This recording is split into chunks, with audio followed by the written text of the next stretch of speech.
Chemistry faculty Bhardwaj career classes.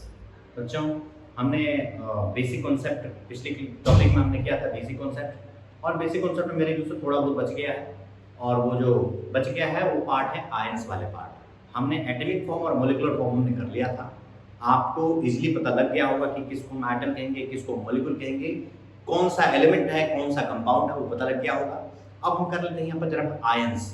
किसी compound को break करना हो तो कौन कौन से आयन में टूटेगा, या दो आयंस कंबाइन करके कौन सा कंपाउंड का फॉर्मेशन करेगा, ये चीज का भी नॉलेज होना चाहिए, तब जाकर के मोल कॉन्सेप्ट के क्वेश्चन आपसे गलत नहीं होगा। तो जरा ये देखिए कि उसके लिए तो कुछ आयंस पहली बात आपको पता रहना चाहिए कि कौन कौन से आयंस होते हैं। तो जनरली नेगेटिव आयन याद रखा जाता है, और नेगेटिव आयन के बेसिस पर मेटल उसके साथ कंबाइन करता है या नॉन मेटल उसके साथ कंबाइन करता है और एक कंपाउंड का फॉर्मेशन करता है। तो आयंस याद रखने का मतलब ये हुआ कि जरा देखिए कुछ आयंस में लिख रहा हूं, जैसे OH माइनस होता है जिसको हम हाइड्रोक्साइड आयन कहते हैं। NO3 माइनस आयन है, इसको हम नाइट्रेट आयन कहते हैं। उसके बाद फिर मान लीजिए CO3 2 माइनस है जिसको हम कार्बोनेट आयन कहते हैं। SO4 पे 2 माइनस होता है, इसको हम सल्फेट आयन कहते हैं। SO3 पे 2 माइनस होता है जिसको हम सल्फाइड आयन कहते हैं। Cr2O7 पे 2 माइनस है जिसको डाइक्रोमेट आयन कहते हैं। MnO4 माइनस होता है जिसको परमैंगनेट आयन कहते हैं।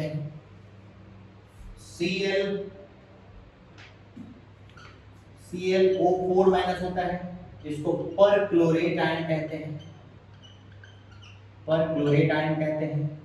PO4 पे 3 माइनस है जिसको हम फॉस्फेट आयन कहते हैं। कुल मिलाकर के और भी कई सारे आयंस होते हैं। इन आयंस को लेकर के अगर कंपाउंड बना हुआ होता है तो आपको आयंस का पहचान ही नहीं होता कि आयंस को हम कैसे पहचानें, कौन सा आयंस है।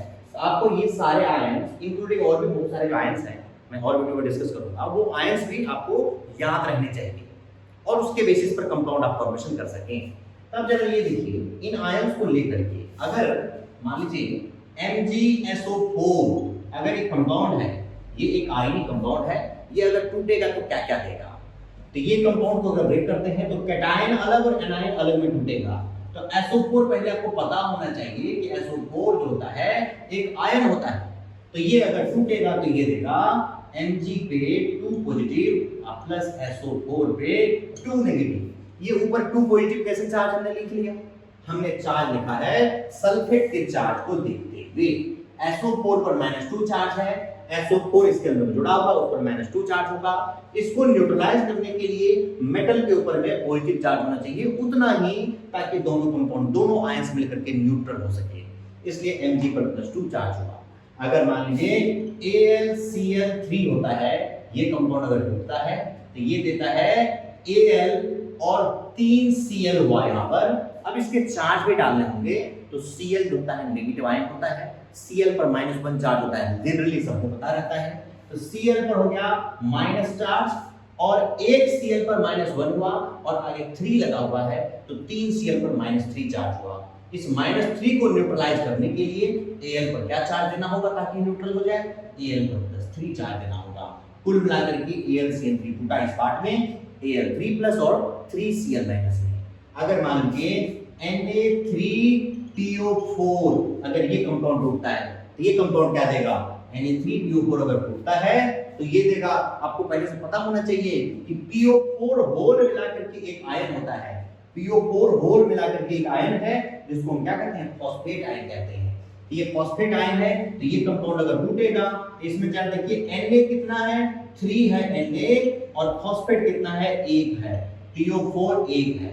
अब चार्ज की बात होती है तो PO4 पर कितना चार्ज दे रखा है, -3 चार्ज दे रखा है, और -3 को न्यूट्रलाइज करने के लिए इधर कितना चार्ज होना होगा, +3 चार्ज होना होगा। अब आगे नंबर भी 3 लगा हुआ है, क्या करें, Na पर क्या वैल्यू डालें कि टोटल चार्ज +3 हो जाए। तो Na पर अगर हम +1 चार्ज डालेंगे तो कुल मिलाकर के हमारा +3 चार्ज हो जाएगा। तो Na3PO4 कैसे टूटेगा, 3Na+ और PO4 पे 3-। इस तरह से क्या होगा कि हम Na3PO4 को ब्रेक कर सकते हैं। अब इसमें बात आती है कि एक मॉलिक्यूल ऑफ Na3PO4 में 3 Na के आयंस हैं और एक फॉस्फेट आयन है। तो इसको और भी तरीके से आपको क्वेश्चन पूछा जा सकता है। क्वेश्चन क्या पूछा जा सकता है, तो जरा ये देखिए कि इसमें क्वेश्चन क्या आ सकता है। क्वेश्चन ये आ सकता है कि अगर हमने लिया हुआ है आयनिक कंपाउंड, अगर 50 कैल्शियम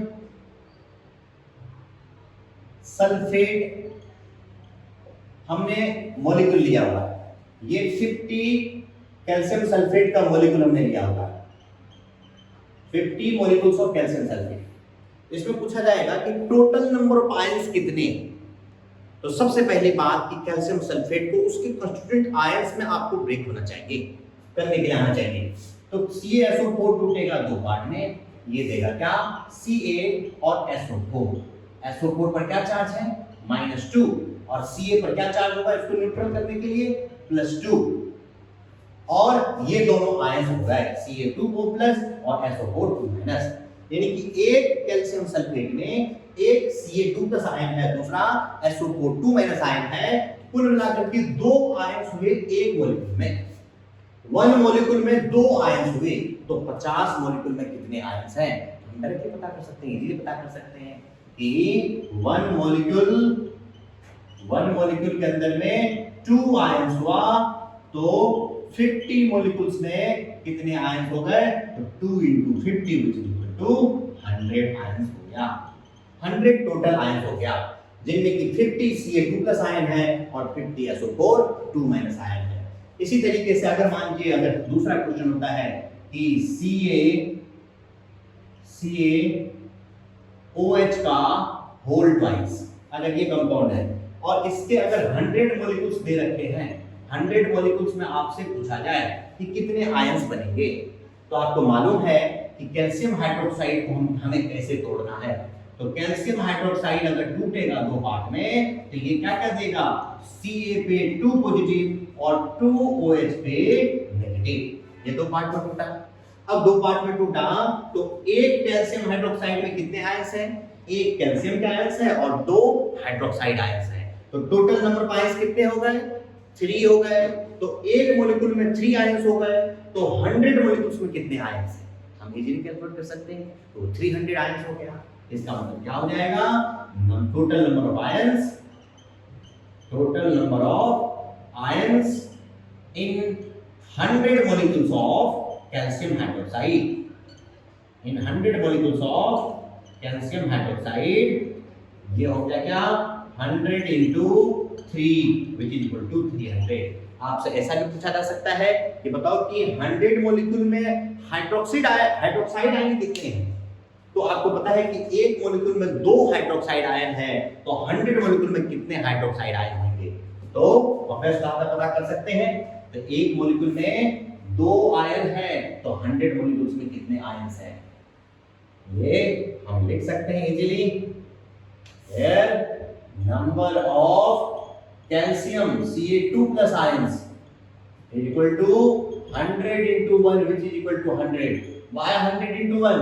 Because calcium के आयन एक मॉलिक्यूल में एक ही है, और number of OH- ions is equal to 100 × 2 which is equal to 200। इस तरह से हम क्या कर सकते हैं, आयंस पता कर सकते हैं कितने भी मॉलिक्यूल में, कितने मॉलिक्यूल्स जो उसमें आयंस पता कर सकते हैं। इस तरह से क्या होता है कि आयंस के बेसिस पर हमारा क्वेश्चन होता है, और एटम और मॉलिक्यूल के बेसिस पर भी क्वेश्चन हमने कर ही रखा है। एक क्वेश्चन इसकी भी जरा देख लीजिए, एटम मॉलिक्यूल वाला, पिछले हमने क्वेश्चन डिस्कस नहीं करा था। अगर मान लीजिए आपके पास आ जाता है मैग्नीशियम Mg3PO4 का होल ट्वाइस, अगर ये कंपाउंड हम ले लेते हैं Mg3PO4 का होल ट्वाइस। अब इसमें हो सकता है पूछ दे आपको कि इसके बताओ कि 100 मॉलिक्यूल्स में कितने मैग्नीशियम के एटम हैं, कितने फास्फोरस के एटम हैं, कितने ऑक्सीजन के एटम हैं।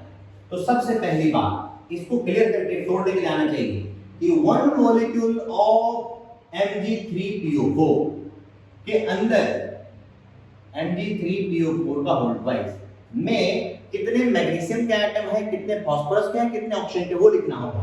तो मैग्नीशियम कितने हैं, 3 है। Number of Mg atoms, number of Mg atoms equal to 2, 3 हो गया 3।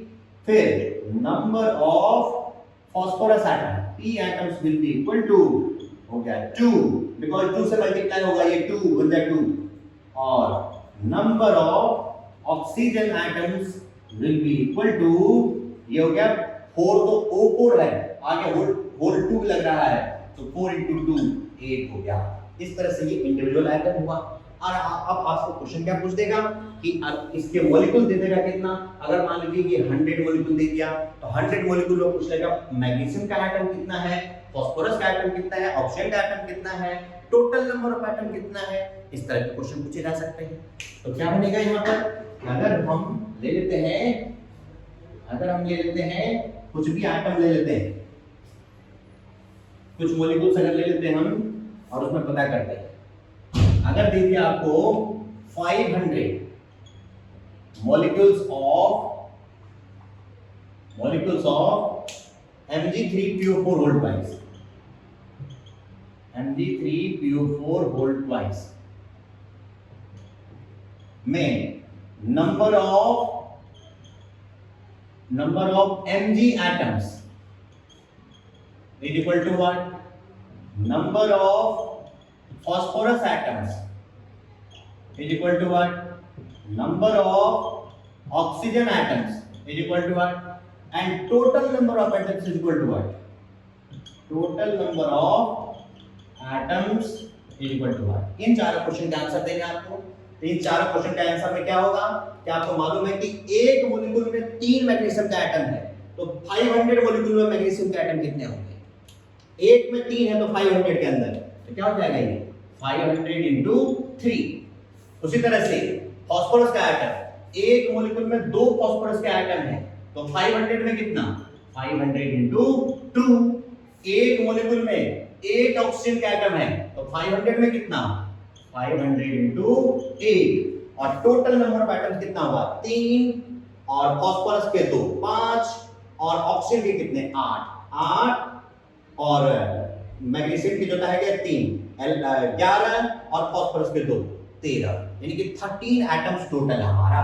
और 13 एटम्स टोटल है कितने में, एक मॉलिक्यूल में, तो 500 मॉलिक्यूल में कितने एटम होंगे, तो 500 into 13, ये टोटल नंबर ऑफ एटम्स हुआ। इस तरह से हम क्या कर सकते हैं, नंबर ऑफ एटम एक दूसरे से इंटरलेट कर सकते हैं, एक के हेल्प से दूसरे का हम पता कर सकते हैं। तो इस तरह से हम एटम वाले क्वेश्चन सॉल्व करते हैं। मोल कॉन्सेप्ट में मोल का भी कॉन्सेप्ट आ जाएगा, थोड़ा सा और डीप में जाएगा बात। इस तरह से बच्चों हम क्या कर सकते हैं, एटम मॉलिक्यूल आयंस का हम खुद निकाल सकते हैं। इसका और एक्सपेंडेड फॉर्म मोल कॉन्सेप्ट वाला हम नेक्स्ट वीडियो में बनाएंगे। ओके बच्चों, थैंक यू।